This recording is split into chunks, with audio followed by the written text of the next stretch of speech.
Hi, boys and girls. Welcome back to another read aloud. We are reading our book, Wonder. We left off on Via's chapter, and she was talking about how things have been different with her friends and just how she feels about Augie from her perspective. So we are going to start on Major Tom. Out of the three of us, Miranda almost has always been the sweetest to August, hugging him and playing with him long after Ella and I had moved on to playing with something else. Even as we got older, Miranda always made sure to try to include August in our conversations, ask him about how he was doing, talk to him about Avatar or Star Wars or Bone or something that she knew that he liked. It was Miranda who had always given Augie the astronaut helmet he wore practically every day of the year when he was 5 or 6. She would call him Major Tom, and they would sing Space Oddity by David Bowie together. It was their little thing. They knew all the words and would blast it on the iPod and sing the song out loud. Since Miranda's always been really good about calling us as soon as she got home from summer camp, I was a little surprised when I didn't hear from her. I even texted her and she didn't reply. I figured maybe she had ended up staying in the camp longer now that she was a counselor. Maybe she met a cute guy. Then I realized from her Facebook wall that she'd actually been back home for a full 2 weeks. So I sent her an IM and we chatted online a bit, but she didn't give me a reason for not calling, which I thought was bizarre. Miranda had always been a little flaky, so I figured that's all that it was. We made plans to meet downtown, but then I had to cancel because we were driving out to visit Tata and Papa for the weekend. So I ended up not seeing Miranda or Ella until the first day of school. And I have to admit, I was shocked. Miranda looked so different. Her hair was cut in this super cute bob that she dyed bright pink of all things.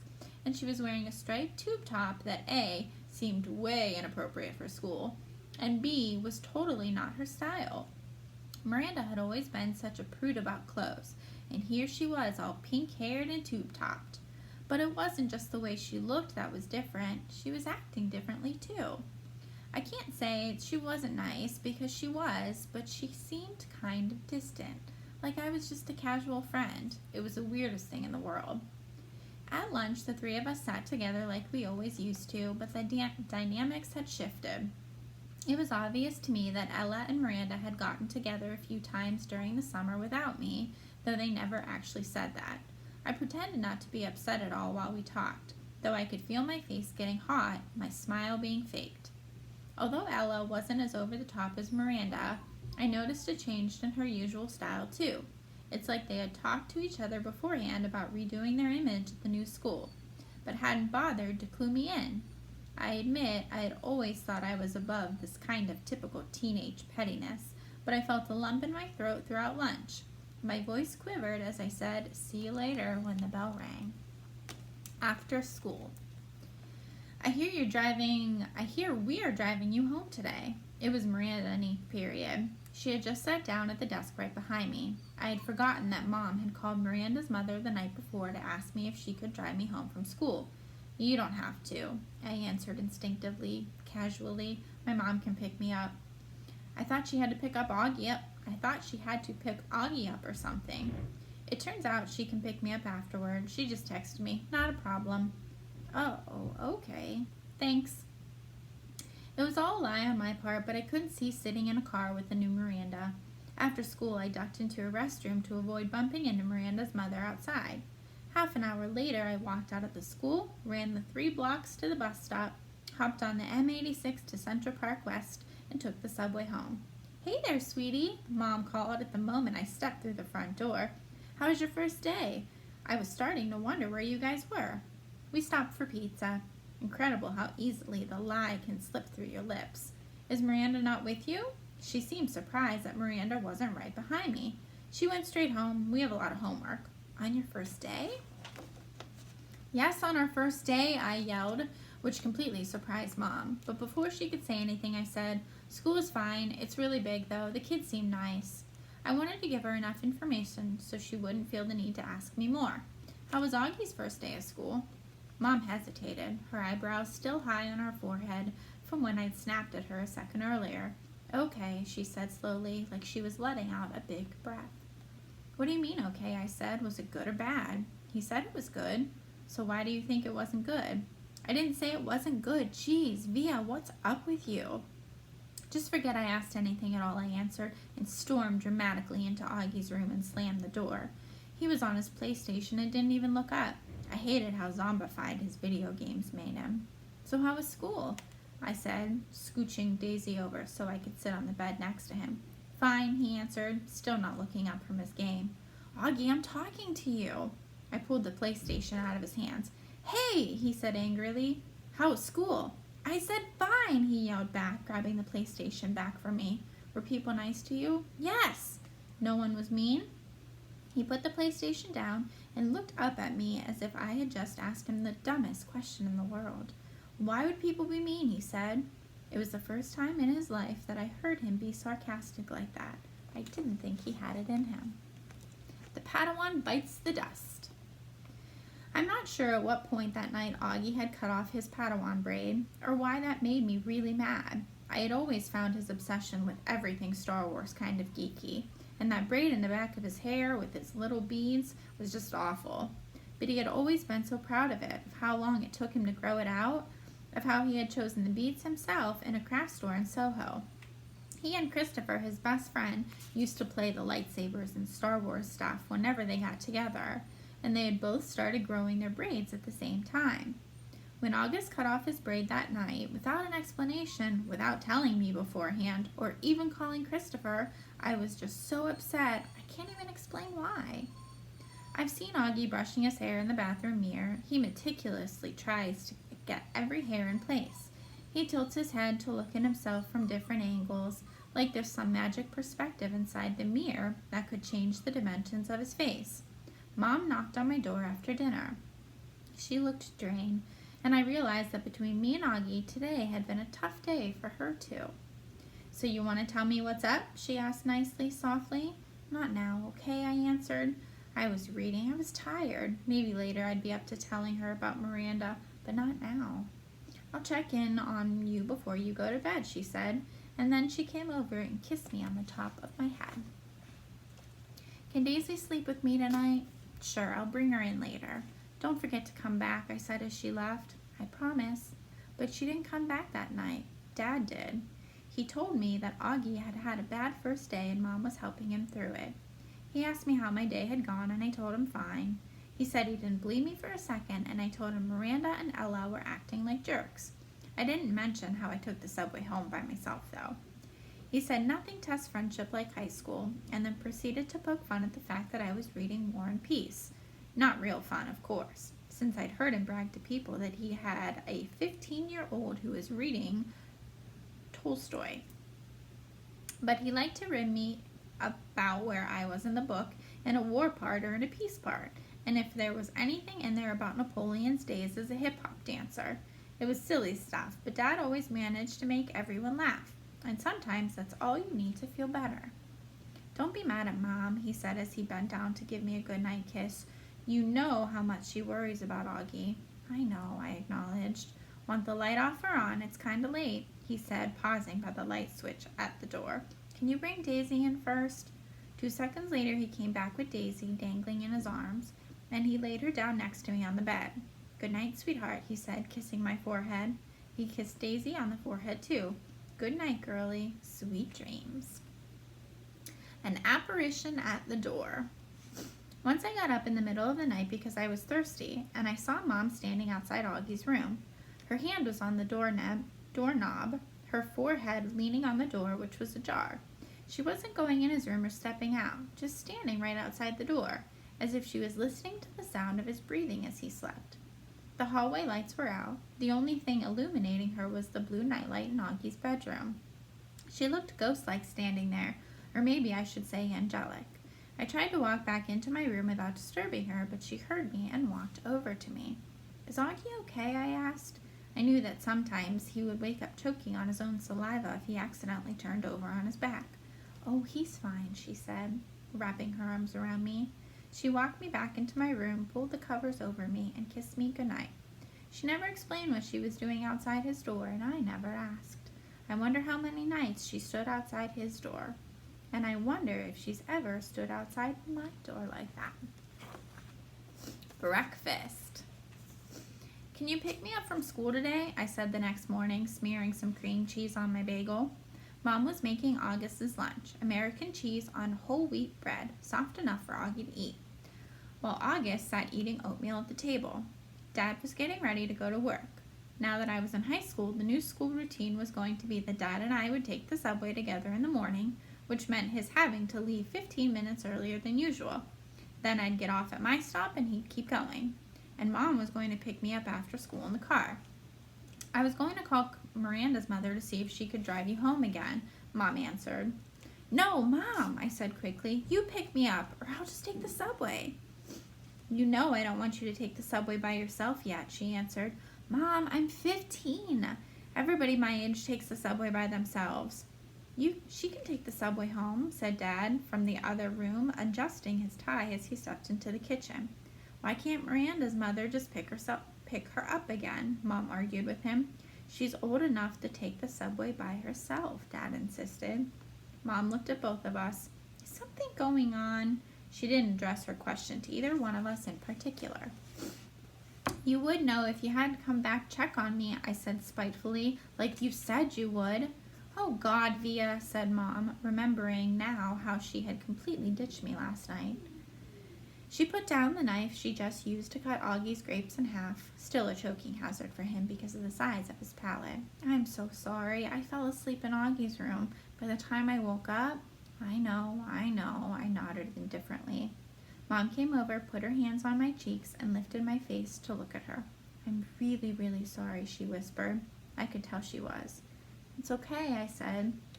Via, Mom, it's fine. This time I meant it. She looked so genuinely sorry that I wanted to let her off the hook.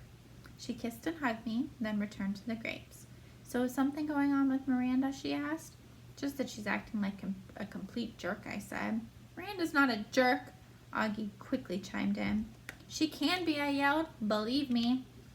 Okay, then I'll just pick you up, no problem, Mom said, sweeping half the grapes into a snack bag with the side of her knife. That was the plan all along anyways. I'll pick Augie up from school in the car, and then we'll pick you up. We'll probably get there about 3:45. No, I said firmly before she even finished. Isabel, she can take the subway, said Dad impatiently. She's a big girl now. She's reading War and Peace, for crying out loud. What does War and Peace have to do with anything, answered Mom, clearly annoyed. It means you don't have to pick her up in the car like she's a little girl, he said sternly. Via, are you ready? Get your bag and let's go. I'm ready, I said, pulling on my backpack. Bye, Mom. Bye, Augie. I kissed them both quickly and headed towards the door. Do you even have a Metro card? Mom said after me. Of course she has a Metro card, Dad answered, fully exasperated. Sheesh, Mama, stop worrying so much. Bye, he said, kissing her on the cheek. Bye, big boy, he said to August, kissing him on top of the head. I'm proud of you. Have a great day. Bye, Daddy, you too. Dad and I jogged down the stoop stairs and headed down the block. Call me after school before you get on the subway, Mom yelled at me from the window. I didn't even turn around but waved my hand at her so she knew I'd heard her. Dad did turn around, walking backward for a few steps. War and Peace, Isabel, he called out, smiling as he pointed at me. War and Peace. Genetics 101. Both sides of Dad's family were Jews from Russia and Poland. Papa's grandparents fled the pogroms and ended up in New York City at the turn of the century. Tata's parents fled the Nazis and ended up in Argentina in the 40s. Papa and Tata met at a dance on the Lower East Side while she was in town visiting a cousin. They got married, moved to Bayside, and had Dad and Uncle Ben. Mom's side of the family is from Brazil, except for her mother, my beautiful Grams, and her dad, Augusto, who died before I was born. The rest of Mom's family, all her glamorous aunts, uncles, and cousins, still live in Alto Leblon, a ritzy suburb south of Rio. Grams and Augusto moved to Boston in the early 60s and had Mom and Aunt Kate, who married Uncle Porter. Mom and Dad met at Brown University, who have been together ever since. Isabel and Nate, like two peas in a pod. They moved to New York right after college, had me a few years later, then moved to a brick townhouse in North River Heights, the hippie stroller capital for Upper Manhattan, when I was about a year old. No one in the exotic mix of my family gene pool has ever shown any obvious signs of having what August has. I've pored over grainy sepia pictures of long dead relatives and babushkas, black and white snapshots of distant cousins in crisp white linen suits, soldiers in uniforms, ladies with beehive hairdos, Polaroids of bell-bottomed teenagers and long-haired hippies, and not once have I been able to detect even the slightest trace of August's face in their faces. Not a one. But after August was born, my parents underwent genetic counseling. They were told that August had what seemed to be a previously unknown type of facial dysatosis caused by an recessive mutation in the TCOF1 gene, which is located on chromosome 5, complicated by a facial microsomia characteristic of OAV spectrum. Sometimes these mutations occur during pregnancy. Sometimes they're inherited from one parent carrying the dominant gene. Sometimes they're caused by the interaction of many genes, possibly in combination with environmental factors.